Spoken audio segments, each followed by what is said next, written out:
Hey everyone, I'm Julia, and I have slowly but surely, not even slowly, just surely, become obsessed with cross stitch over this past year, and I'm here to talk about it. So this is my second video. Thank you so much for anyone and everyone who was here for the first video, and you guys just left the sweetest, most kind comment, and I just felt such a warm welcome. So thank you so much for that. I was just overwhelmed by everyone's kindness, and my cat wants to attack me right now, so yeah, thank you so much for being here. I'm really excited to film my second video. It might be a pretty quick one today because I just have a few works in progress and like the tiniest little bit of haul. I don't have like the biggest budget, so I probably won't have a haul or purchases every time. The last video I had some fabric, and that's probably like the biggest purchase I've made since starting cross stitch. So anyway, I'm excited to get into it. Hopefully I can keep you some company while you're cross stitching today. So let's go. So we have the first whip that I have is called Saturn 2, and it is by Stitching Land. I am actually using Pattern Keeper for this one because it is a full coverage, and that actually has helped so much. I tried using Pattern Keeper a few different times in the past, and like I don't think I was being very patient with it, but I tried uploading a few PDFs into it, and it just, I mean, it wasn't working. It was probably my issue, but it was just, I was very confused by it. But for some reason, this pattern, like, I got it in there. I think I just played around with it for a little bit and started kind of learning how it works, and it is, I truly could not imagine doing this chart without using Pattern Keeper. So anyway, just a little rant on that. But this is what the project looks like when it's all finished. And I think I've made some pretty good progress on this one these past few weeks. This is where I am at. So yeah, pretty much like Saturn has kind of taken shape for the most part, which is really exciting. And yeah, I'm really excited. This is what I'm gonna work on today once I'm done filming this. So yeah, I've just been loving this one. This is a new little needle minder that I got. I'll link the Etsy shop down below. It's super cute. So I've just been loving stitching this one. I kind of will do like a block of color at a time, and so I'll do kind of like the outline of it, and then I can just sort of like mindlessly fill it in, and that's like my favorite because I can just kind of put something on the TV or listen to something, and yeah, it's just a really fun project to work on. So that is that one. I think I started this January 16th, so I've been working on it for a little over a month. The next whip that I have is called Chunky Cat. It is by, one second, it is by Flossy Fox Shop on Etsy. And this is actually my very first project that I'm doing on linen.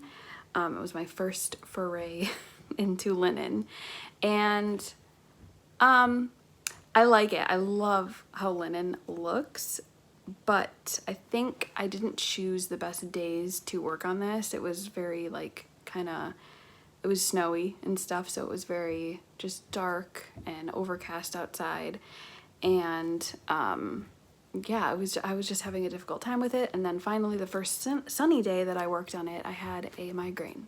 So it was just like not, the best day.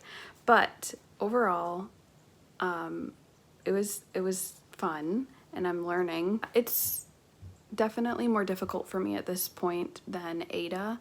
When I'm stitching on Ada, it's just kind of like, oh, I don't have to think too much. And yeah, I definitely think I prefer Ada as far as the stitching goes right now, but as far as the look goes, I do like linen. So I don't know, we will see. I'm enjoying just trying things out. So this is what that looks like. So cute.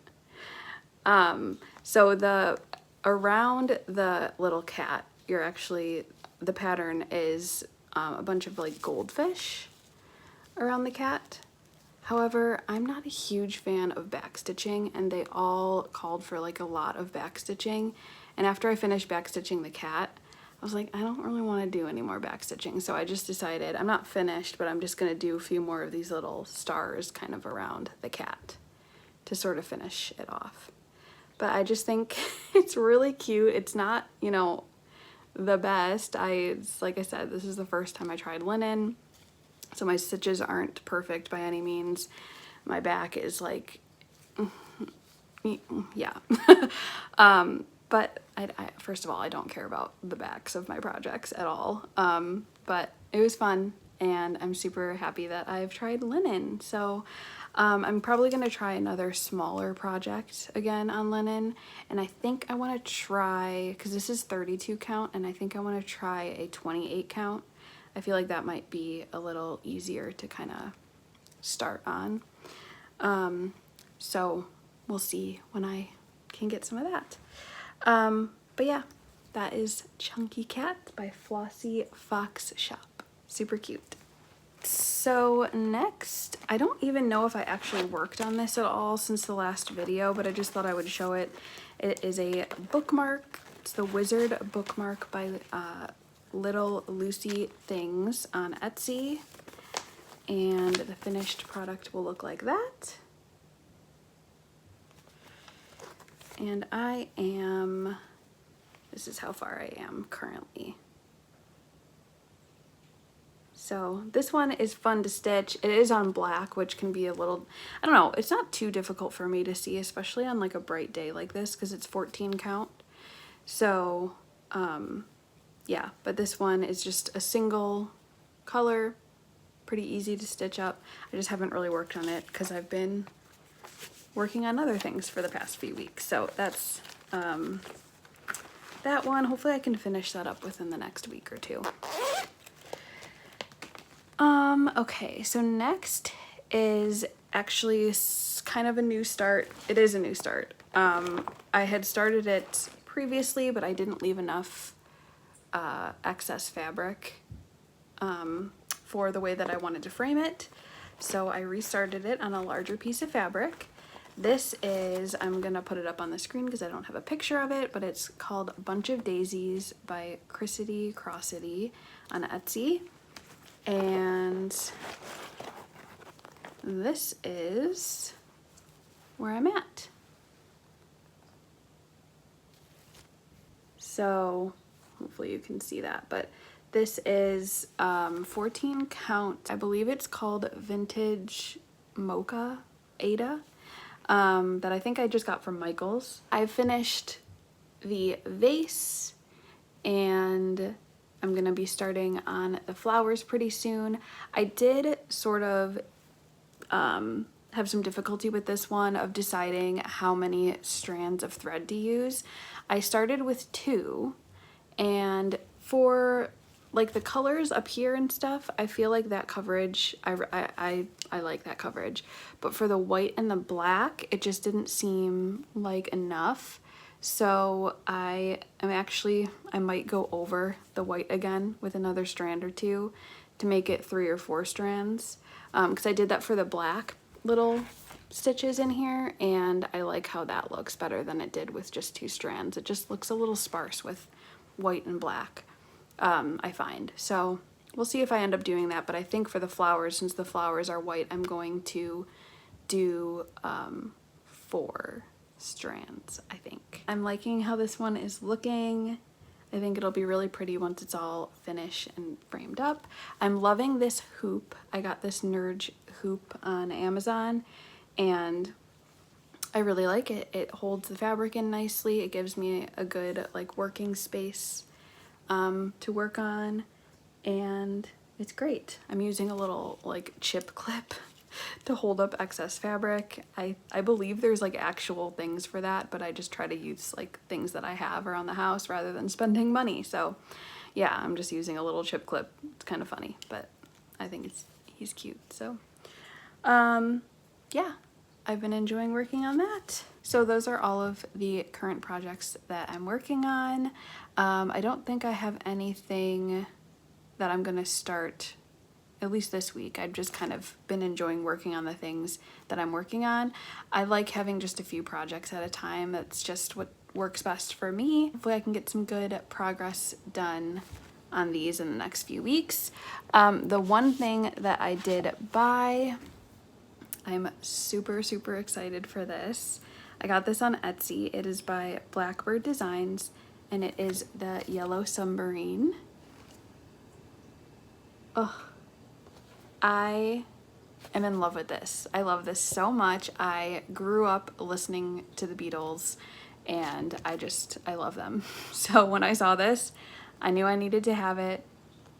So I went ahead and bought it, and I'm super excited to stitch this. It does call for like fancy floss, I guess you would say, Gentle Arts floss, which I don't have any of that. And it also does show the DMC conversions, so I'm most likely gonna just be using that because I do have probably most of these colors in DMC, and I don't know. I looked up the Gentle Arts floss, and it's kind of expensive for me. So we'll see what I end up doing. Maybe I'll get a few of them just to kind of feel fancy. But it does also call for 32 count linen. I don't know if I'm going to end up doing it on linen. It does look really nice on the linen, but we'll see what I end up doing. But I am just so excited for this. I guess there's a few more patterns in this series. There's 6 of them. So I think I might need to get some more at some point in the future. But yeah, so excited for this. I love it so much. That's pretty much all I have. I so appreciate all of you being here. I'm just really excited to be a part of this community. It's super fun being able to share cross-stitchy stuff with other people who share the obsession. I did actually get a question about this in my last video. Someone was wondering when I started cross-stitching if anyone taught me. I did just kind of learn myself. I did just start last year. I do remember cross-stitching one time when I was younger. Maybe I was like 12 or something. Yeah, I just have this memory of cross-stitching in my childhood bedroom, and I just remember it was something with like words. I don't remember what it was. I don't still have it, but that's really the only other time that I've cross-stitched. I've always enjoyed like crafty things. I've gotten some embroidery kits in the past. I have done like perler beads, and I got polymer clay to make earrings. Like I just enjoy kind of doing just different crafty things. But cross-stitching has been the one thing that has really stuck. Like I just love it so much. But yeah, no one in my family really cross stitches. My mom said that she did do some when she was younger, and she also did like, I think it's called crewel. I have since like kitted up some stuff for my mom and my 2 sisters and sort of taught them the basics of cross stitch and gave them some supplies and a pattern for each of them, and I'm kind of forcing them to learn how to cross stitch. So yeah, it's one of those things that not very many people in my little circle do, so it's super fun to be able to share these kind of things with people who love the craft. So thank you so much again for being here, and I hope I will see you in my next video. Bye.